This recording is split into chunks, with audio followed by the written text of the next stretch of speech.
त्या दिवसापासून ठरवलं, मी कुठल्या संघटनेचा माणूस नाही, पण त्या दिवसापासून ठरवलं ही जी व्यक्ती जिथे जिथे बोलवेल मी तिथे तिथे जाणार. आणि ऍडव्होकेट सुनील साळुंखे यांनी मला या क्षेत्रामध्ये आणलं, त्यामुळे त्या दोघांचे मी आभार मानतो. मी प्रत्येकाला सांगतो, तुम्ही एकदा एक गोष्ट काही वर्षापूर्वी मसोदा साहेब घडलेली आहे, गणपती दूध पितो, ऐकलेलं ना? साता समुद्र दुबईला ही गोष्ट जाऊन पोहोचली, गणपती दूध पितो, त्यावेळी कुठलीही माध्यमं नव्हती.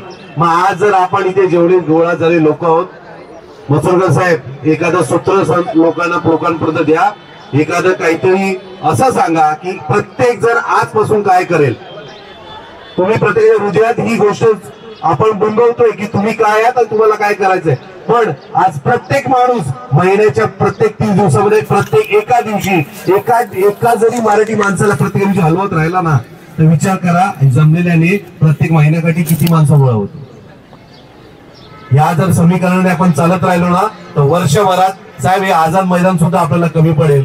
एवढी संख्या आपण सगळी जण जमा करू शकतो. काळाची गरज आहे, प्रत्येकाला समजवायची काय गरज नाही. माणसं गोळा करायला सुरू करा, मराठी माणसं गोळा करायला सुरू करा.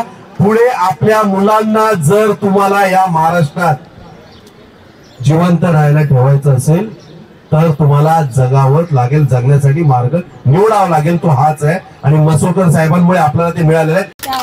मी एवढंच म्हणतो, शिक्षण क्षेत्र हे जसं आपण जन्माला येतो शाळा लागते, मरताना स्मशानभूमी लागते, इथपर्यंत आपला प्रवास चालू असतो, पण त्या प्रवासामध्ये शिक्षणाला खूप महत्व आहे. मी त्या क्षेत्रातून 2 शब्द एवढंच बोलतो की मुलांना एवढं चांगलं शिक्षण द्या की त्या शिक्षणातून आपली मराठी आणि महाराष्ट्रातली मुलं MPSC आणि UPSC मध्ये उच्च शिक्षणावर पोहोचलीच पाहिजेत. एवढं मी तुम्हाला सांगेन. त्याबद्दल लागणारी सगळी माहिती आमच्या संस्थेतर्फे पण आम्ही आमच्या आपल्यापर्यंत पोहोचू की काय करायला पाहिजे. लहान वयातच मराठी शाळा टिकल्या पाहिजेत, कारण आज अशी व्यथा आहे कॉलेजच्या मुलांना राष्ट्रगीत येत नाही.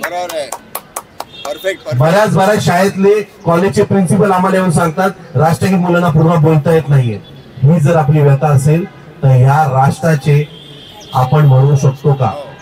आणि एवढा अभिमान आपल्याला एवढा आहे, संपूर्ण भारतामध्ये एकाच राज्याच्या पुढे महा आहे आणि ते आपलं महाराष्ट्र आहे. तर आपण आपला तो मराठी बाणा जपलाच पाहिजे, त्यासाठी संस्कृती जपली पाहिजे, मराठी शाळांना जपलंच पाहिजे.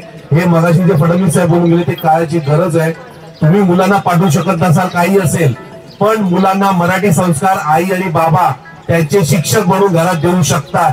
आपण गीताई शाळेत शिकलो, आज मुलांना गीताई पण माहित नाहीये, पसायदान माहित नाहीये, ते तुम्ही घरातून द्या ना. तुम्ही शाळेतून नाही देऊ शकत, घरातून द्या.